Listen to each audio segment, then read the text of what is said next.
colgado del arma. ¿Y a qué hora es que él duerme? Ay, Dios mío, padre. ¿A qué hora él le Sobre dedica todo tiempo a la en familia? aquel tiempo, sí. ¿A qué? Porque el médico no deja Sí. su consultorio tampoco, Sí. porque tiene una responsabilidad. Yo decía, pero caramba, doctor, ¿y qué fue? El nombre más famoso, el doctor Rafael Sánchez Cárdenas. No, y bregar con este tema de la pandemia, ese inicio, hacer comprender a la población de la peligrosidad en la que estábamos metidos, fue un gran trabajo. Pues sí, o sea, yo entraba a mi oficina a las 7:30 habitualmente a trabajar. Estudio de noche, de manera que me acostaba de 12 a 1 de la mañana. Duermo poco.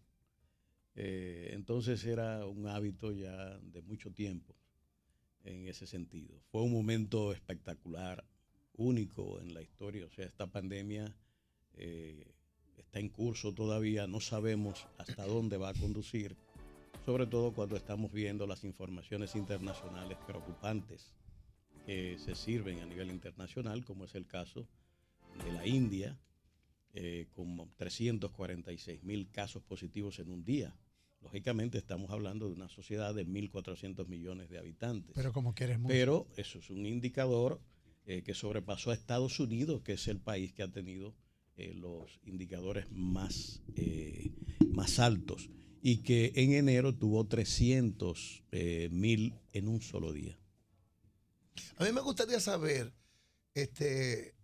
¿cómo analiza usted el tratamiento que le dio el Estado Dominicano, tanto en su gestión como en las posteriores al asunto de la pandemia? ¿Lo hemos hecho bien?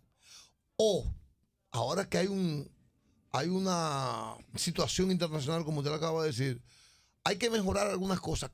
¿Qué experiencia le dejó a usted la forma de abordar el tema de la pandemia? Bueno, todavía se sigue aplicando el plan estratégico que se hizo junto a la Organización Panamericana de la Salud. Esto no es vamos a decir, un elemento criollo, sino que son técnicas de manejo epidemiológico que se implantaron y de salud pública y siguen estando vigentes en el núcleo fundamental. Algunas debilidades que podemos señalar tienen que ver con la vigilancia epidemiológica, rastreo, y que habitualmente están vinculados a los cambios que se hicieron de personal que ganó el expertise con la pandemia y que luego del 16 de agosto fueron sacados de sus posiciones o mandados a una posición irrelevante, perdiendo el país esos recursos humanos a jugar el papel que se venía jugando. Los resultados indican que República Dominicana ha tenido un manejo aceptable, bueno. Incluso a la fecha también. A la fecha, porque hay una continuidad, hay elementos que puedo señalar de crítica, pero en lo fundamental, el núcleo básico de la planificación es el mismo, con la diferencia de que yo no disponía de vacunas y ahora sí se dispone de vacunas. Okay. Las vacunas cuando yo salí el 16 de agosto estaban en fase 3, las más avanzadas, no habían salido y por tanto no podía tener vacuna. A lo más que llegué fue a la firma del COVAX con la OMS para que no ha funcionado gran cosa en parte eso, ¿verdad? Exacto, se ha servido a algunos países, aquí no ha llegado. De todos modos, o sea, era lo único posible en ese momento. Pero ahora sí tenemos vacunas, pero hay que ver, el país ha hecho lo que tenía que hacer. Se ha emitido incluso dinero, se ha pagado, y esas empresas no han cumplido con República Dominicana. Con lo cual, no es un defecto nacional, sino, yo diría, esa crisis ética que está demostrando la pandemia de países que se han apropiado de las vacunas que producen, porque son los países industrializados, y que no han puesto ni siquiera una ñica, como dirían en el campo, de vacuna a ninguno de los países. Habitualmente lo que se hace es que se saca una proporción en pandemias o epidemias anteriores y se le da a esos países esa asistencia. Pues no se ha hecho. Entonces, quiere decir que nosotros creo que tenemos una letalidad de 1.31, 1.30, la cual es buena por debajo de Estados Unidos, que acaba de emitir una alerta llamando a sus ciudadanos a que no vengan a República Dominicana cuando tienen datos peores que nosotros. Entonces, son de las cosas que solamente se pueden explicar por razones geopolíticas. Qué injusto es Estados Unidos con un aliado como somos nosotros al emitir un juicio tan desproporcionado así, ¿eh? Así Qué golpe más bajo, siento yo, de Estados Unidos que no debería manejarse de esa forma. Así es. Doctor, yo comparto ese punto de vista. Sí. A propósito de la pandemia, usted que ha tenido la experiencia y que me imagino, independientemente de que ya no está ocupando el Ministerio de Salud Pública, me imagino que le da seguimiento por un tema profesional. Hay expertos que actualmente entienden que hay un desbordamiento de los casos en la República Dominicana y que dentro de las medidas que han sido tomadas, por ejemplo, se ha cuestionado que en diciembre se dicen que se relajaron un poquito las medidas. Ahora para Semana Santa también como que fueron demasiado flexibles. ¿Qué usted puede decir como médico, como ex ministro de Salud Pública respecto a estas decisiones? ¿Hay o no un desbordamiento de los casos? Lo que hay es un ligero repunte, es lo que podemos decir. En los casos diarios, la baja en los casos positivos tiene también que ver con la baja del número de pruebas que se están haciendo. Ojo, lo que está ocurriendo en terreno es una cosa y las pruebas que usted está haciendo, si usted hace 7,000, 6,000, 10,000 como ellos estaban haciendo, usted verá que le va a llegar a 1,000. Como pasó ayer en el reporte de ayer, sobre los 1,000, porque hicieron 7,000 pruebas. Uh-huh.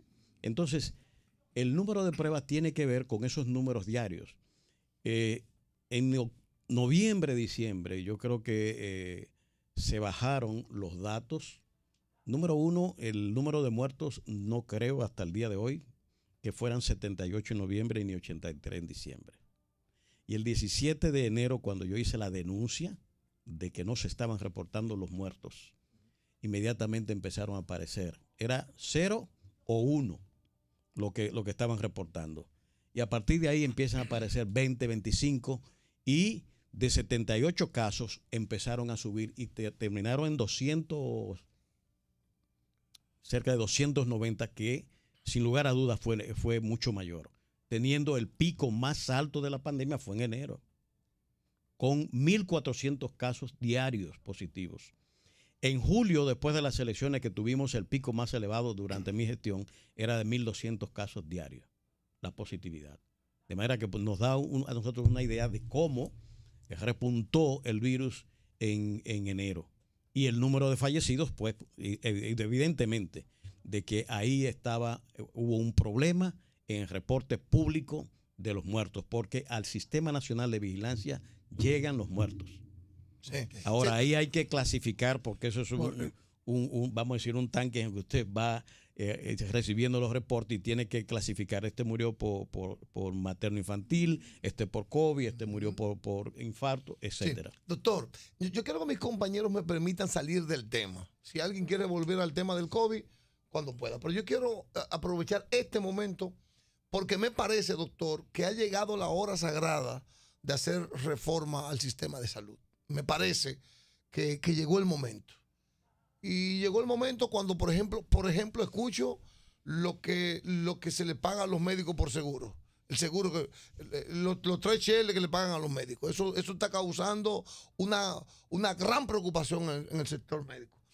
Me parece a mí también que aquella ley 8701 que se nos vendió como la gran panacea del sistema salud, eso hay que hacerle grandes reformas. A mí me gustaría saber, ¿cómo ve usted el sistema de salud hacia el mañana, hacia el porvenir? Yo soy partidario de que ya el sistema de salud nacional necesita una nueva ola de reforma. Sí. No solamente la 8701, sino también de la 4201. Igualmente... 4201 es la ley de salud. De salud la ley de salud. De salud. Igualmente la ley de seguridad social completa. Completa. Bueno. Eso por varias cosas. No es solamente la parte de salud de la 8701, sino la de pensiones. Sí, David. Que en este momento, pues eso está un poco sencillamente complicado, una pensión que usted después de pasarse tantos años trabajando le vengan con unos centavos, pues sencillamente es un retroceso, porque la pensión que incluso del Estado se recibe, pues sería mucho más alta que lo que la Seguridad Social nos va a dar al final. Entonces, ¿para qué tener una ley que hace retroceder los beneficios que llegan al trabajador en relación al viejo sistema? Lo que significa que en este campo, a pesar de tanto dinero que ha representado, en términos de cosas positivas, la universalidad del sistema. Ya prácticamente toda la población está bajo la seguridad social, y eso es una ganancia que es mejor que el IDSS que teníamos, una pensión de 15 pesos, 20 pesos que se daban. Eso era una vergüenza. Esto mejoró la pensión, pero no lo suficiente para desentar el sistema. Entonces estamos obligados a eso. La estructura incluso de prestación de servicios tiene que cambiarse hacia el fortalecimiento del primer nivel de atención y sobre todo la implementación de la atención primaria en salud, que desde que llegué fue una de mis preocupaciones. Y en esa lucha permanente de intereses que se daban, pues pudimos conformar unos lineamientos básicos para la instauración de una atención primaria, vamos a decir, transicional, que permitiera mover el primer nivel de atención hacia la atención primaria, universal. A mí me gustaría saber, doctor, tengo dos preguntas. La primera es si usted considera que el hecho de que se haya tomado la decisión de que con seguro médico solamente se pueda realizar una prueba PCR por año, ya que las aseguradoras de riesgos de salud alegan que estaban teniendo pérdidas.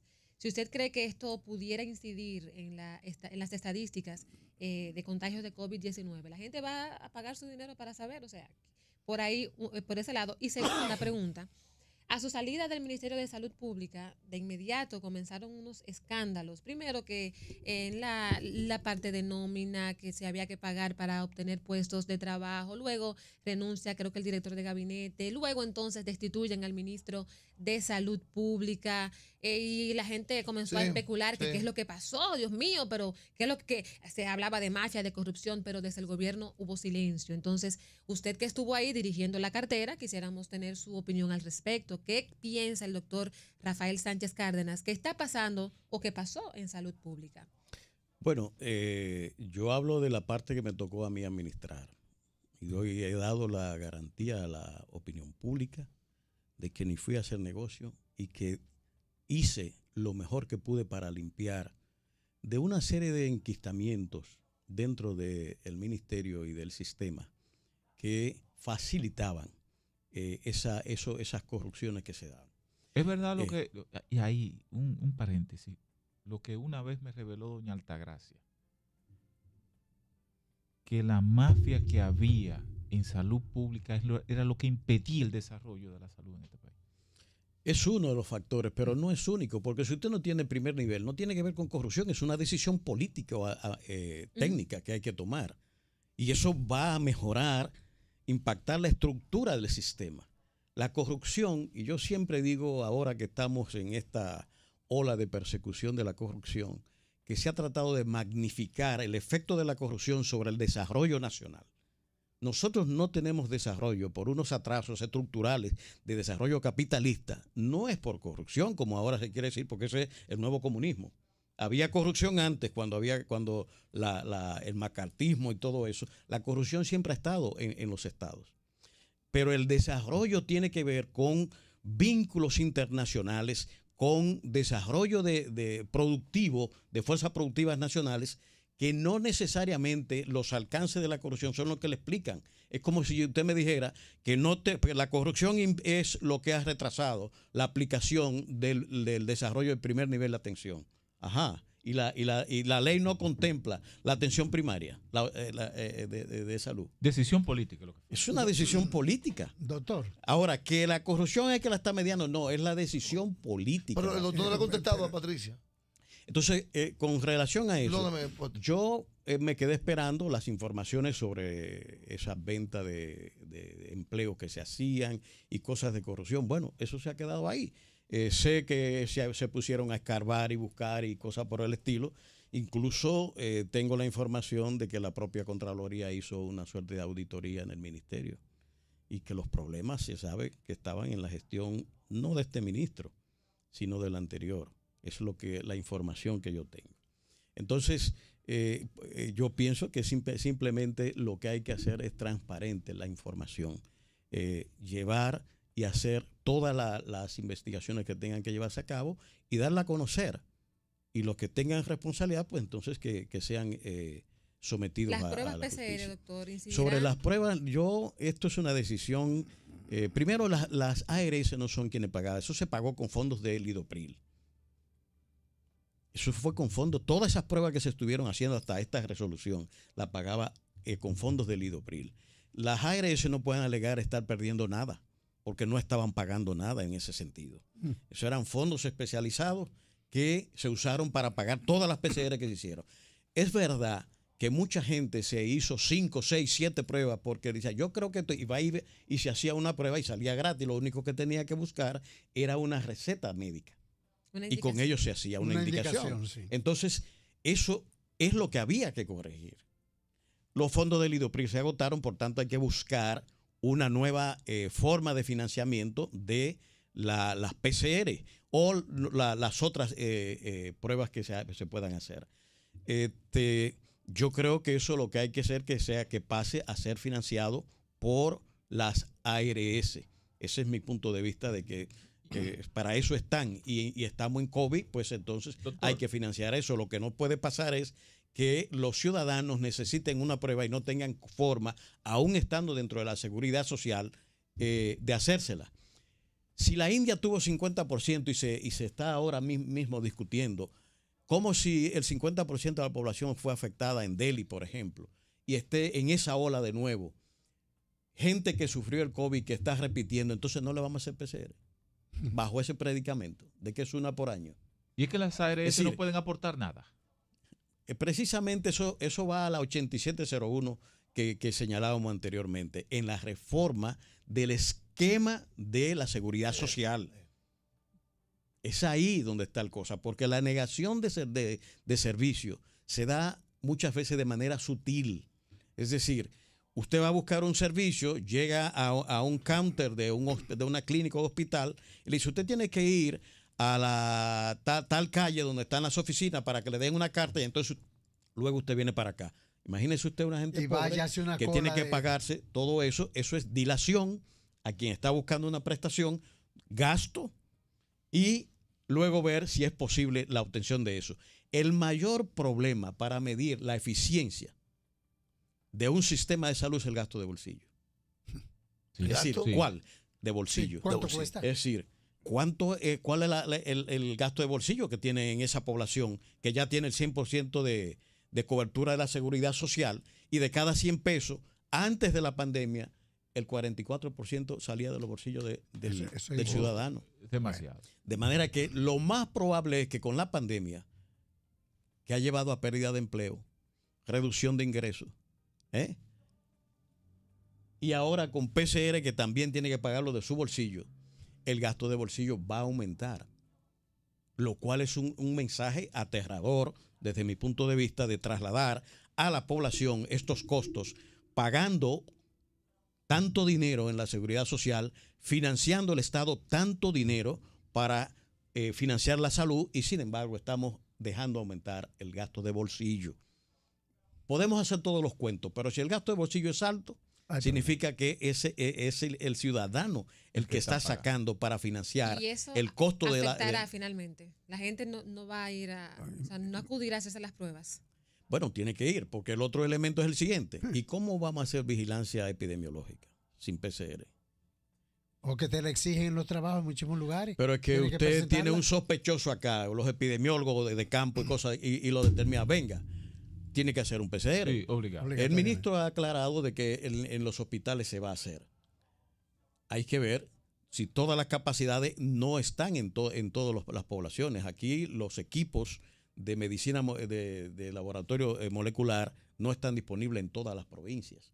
Y una de las reformas que estábamos haciendo y planteando para el Laboratorio Nacional era regionalizar los servicios del Laboratorio Nacional para que una prueba de Elías Piña no tuviera que venir a Santo Domingo, No, sino que fuera a San Juan, que fuera o a Barahona. A Barahona.